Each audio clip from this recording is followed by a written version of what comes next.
네, 기관의 눈 또 시작하겠습니다.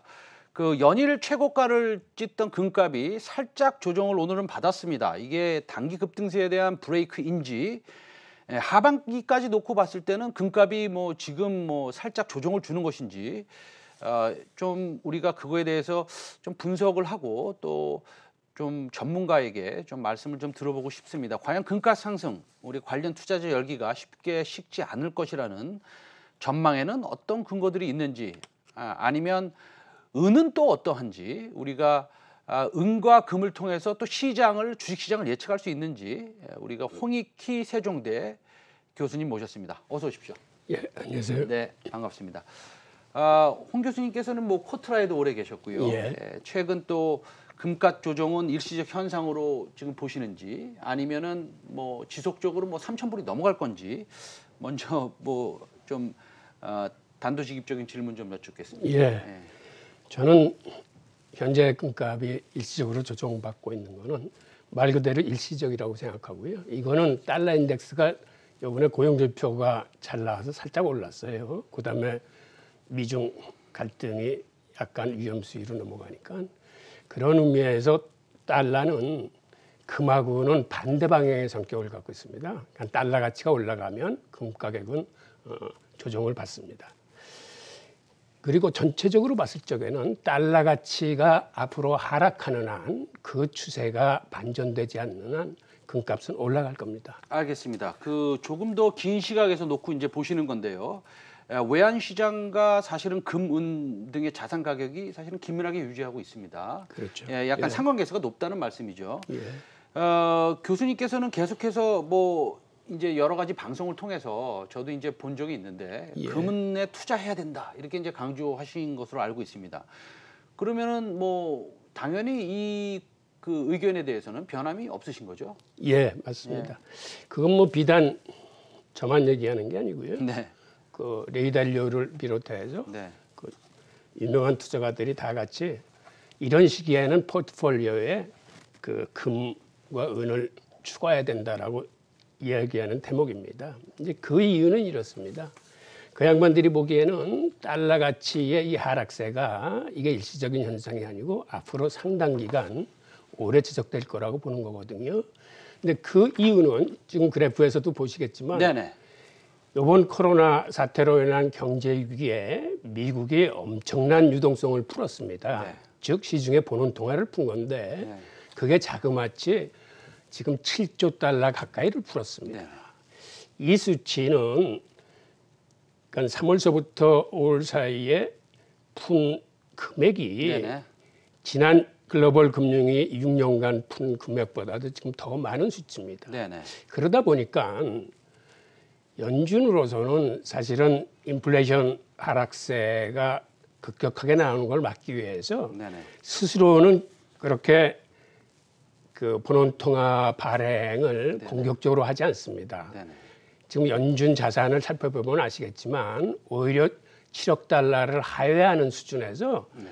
그 본원통화를 거둬들이고 있는 형편이에요. 근데 연준이 일종의 다른 방법으로 연준의 자산은 늘리지 않지만은 대형 은행들의 연준에 보관된 초과 준비 지불금을 일시적으로 그 규제를 완화해줘서 네네.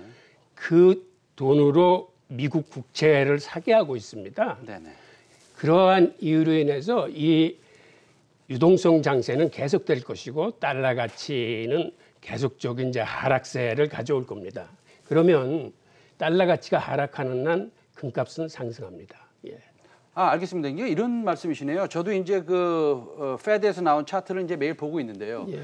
지금 사실은 연준에서 지금 자산 매입하는 강도가 사실은 조금 완화되지 않았습니까? 맞습니다. 예. 그런 지가 지금 한 달 정도 된 것 같습니다. 맞습니다. 한 3, 4주 된 것 같은데 예. 지금 우리 교수님 말씀으로는 그 은행에 있는 초과 준비 지급금을 예. 통해서 예. 그러니까 일반 시중 은행이 자산을 오히려 매입하게 한다. 라는 말씀이시죠. 예, 그러니까 예. 간접적으로 사실은 자산을 더 매입하는 거네요. 페드 그렇습니다. 입장에서는. 그렇습니다. 그렇기 때문에 유동성이 약간은 연준의 자산만 놓고 봤을 때는 그렇게 예전보다는 그렇게 속도감 있게 자산을 매입하지 않네라고 느낄 수 있지만 사실은 뒤에서는 맞습니다. 자산을 갖다가 매입하고 예. 돈을 더 풀고 예. 유동성을 공급한다 이런 말씀하시는 거네요. 맞습니다. 네. 예. 네, 그렇다면 시장은 좀 좋아질 수 있겠습니다. 더 그렇죠. 네, 그다음에 인플레이션은 좀 더 일어날 수도 있겠고요. 예. 어쨌든간에 오늘은 금은 가격 상승이 계속된다는 구체적인 근거를 좀 가지고 우리가 좀 얘기를 하고 싶은데요. 예. 이런 구체적인 근거들이 있습니까? 그렇죠. 일단은 네. 달러 가치의 방향성을 봐야 되는데 네. 달러 가치라는 건 아시다시피 중앙은행이 시중에 유동성을 얼마나 공급하느냐에 따라서 유동성을 공급할수록 달러 가치는 하락을 합니다. 네네. 그런데 지금 연준도 그렇고 네네. 시중은행이 연준에 보관한 그 초과 지불 준비금을 풀어서 국채를 사는 것도 그렇고 네네. 그리고 앞으로 미국 정부의 재정 정책이 올해 회계연도에 4조 5천억 달러의 국채를 발행합니다. 네. 한 미국의 회계연도는 9월 30일 날이 네. 마감인데 요번 4분기에도 6,775, 네네. 그다음에 기존에 3천억 등에서 네. 총 4조 5천억 달러의 국채가 발행될 뿐만 아니라 네네. 4분기에도 한 6,770억 달러의 국채 발행이 네. 돼 있고 또 최근에 트럼프 정부가 2조 달러의 추가 부양책을 지금 준비하고 있지 않습니까? 즉 연준의 양적 완화 정책, 시중은행의 국채 매입, 그다음에 미국 정부의 거대한 재정 부양책까지 해서 네. 앞으로 계속 돈이 풀릴 거기 때문에 달러 가치의 하락세는 당분간 계속될 겁니다. 그 이후로 네네. 금 같은 자산 가격은 계속 올라가는 거죠. 예. 금 같은 자산 가격은 계속 올라가고 달러 가치는 계속 하락할 것이다라고 이제 말씀하셨는데 이 경기가 사실은 이제 백신도 조금 나올 가능성도 좀 있고요, 교수님. 예. 그렇죠. 그다음에 실적 2분기 실적들을 보면은 사실은 우리가 생각한 것보다는 살짝 잘 나오고 있습니다. 예. 그다음에 뭐 그 화학 업체, 소위 말하는 경기 민감주들의 실적도 우리가 생각한 것보다는 그렇게 나쁘게 나오지도 않고요. 그다음에 3분기, 4분기는 그래도 좀 좋아질 것이다. 이런 얘기들이 있습니다. 그러면 경기 회복이 자연스럽게 백신의 개발과 보급에 의해서 지금보다는 조금 좋아질 수뿐이 없다라는 게 이제 콘센서스인데 그렇다고 본다면은 지금 오늘 말씀하신 금보다는 은에 투자하는 것이 조금 더 수익률 측면에서는 좋다라고 이제 말씀을 하시는 것 같은데 네. 그 이유가 특별히 있습니까? 우선 금과 은에 투자하는 거는 그거는 사실은 보험 성격이 강합니다. 왜 그러냐면 경기가 회복돼도 금과 은은 같이 상승을 합니다. 설사 주식시장의 과열로 인해서 주식시장이 붕괴된다 하더라도 안전자산인 금과 은은 자산 방어의 효과가 있습니다. 네. 그러니까는 이게 성장을 해도 혹은 붕괴를 해도 양쪽으로 다 그 보험을 줄 수 있는 성격이 있고 그 다음에 은 가격이 금 가격보다 더 빨리 상승한다는 얘기는 네네.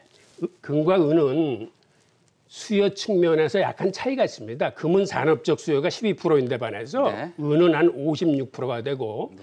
앞으로 은의 수요는 더 높아질 겁니다. 그러니까 어떤 상황이 벌어지냐면 네. 경기가 나빠질 적에는 은 가격이 금 가격보다 더 빨리 떨어지지만 네네. 경기가 회복될 때는 은 가격이 금보다는 한 2.5배 정도 더 상승이 강합니다. 2008년도 글로벌 금융위기 때 바로 그런 사태가 일어났거든요. 네네. 예. 그래서 앞으로 경기가 회복된다고 생각하면 금보다는 은에 투자하는 게 맞다고 봅니다. 예. 그렇군요. 저도 이제 오늘 이 처음 안 얘기인데 사실은 산업적인 니즈, 산업에서 필요한 금의 양이 55% 정도 되고 금은 사실은 뭐 10% 살짝 넘어가는 정도군요. 그래서 사실은 이런 그 경기 민감주가 회복이 된다라고 우리가 좀 느끼고 있거나 아니면은 경기 전반적인 자체가 조금 상승으로 턴어라운드 한다라고 생각됐을 때는 사실은 뭐 은 ETF에 조금 더 관심을 두는 것이 낫겠습니다. 마지막으로 그 현재 뭐 한국 증시 안에서 교수님께서 눈여겨보시는 그런 이슈나 아니면 우리가 좀 교수님으로부터 들어야 될 코멘트 있으시면 좀 말씀 부탁드리겠습니다. 예, 요새 이제 달러가 하락세로 가니까 네. 달러 인덱스가 내려갈 뿐만 아니라 네. 신흥국 통화 가치가 같이 올라갑니다. 네네. 근데 신흥국 통화 가치에서는 위안화 비중이 가장 크거든요. 네네. 그래서 신흥국 통화 가치가 올라가는 그래프하고 네.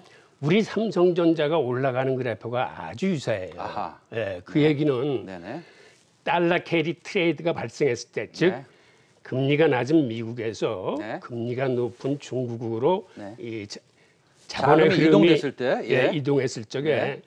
위안화 표시 자산에 투자하는 것 못지않게 그 사람들이 삼성전자를 선호합니다. 네. 그 이유는 아시겠지만 중국은 외환 시장이 폐쇄 시장이라 홍콩을 경영해서 간접 투자가 되는 건데 네. 우리는 완전 개방 시장이기 때문에 그들이 ATM기에서 현찰을 집어넣고 빼듯이 네. 삼성전자 같이 물량이 큰 그런 주식은 그 투자를 사고 팔기가 선호하는 쉽죠? 거죠. 예. 예. 게다가 배당금이 네. 중국 10년물 국채보다 더 높습니다. 네. 우선주 같은 경우는 네. 지금 중국 10년물 국채가 연 2.9%인데 네, 네. 삼성전자 우선주는 한 3.2% 정도 되거든요. 네. 그러다 보니까는 외국인들이 중국으로 몰려갈 적에 네. 우리 삼성전자를 같이 이제 투자를 하는 거죠. 예. 알겠습니다.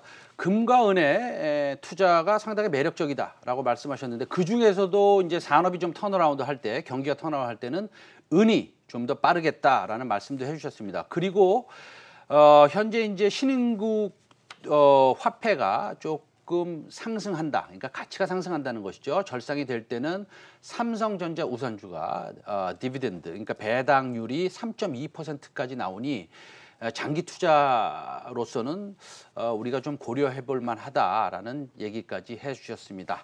오늘 홍익희 세종대 교수님 오늘 말씀 잘 들었습니다. 감사합니다. 감사합니다.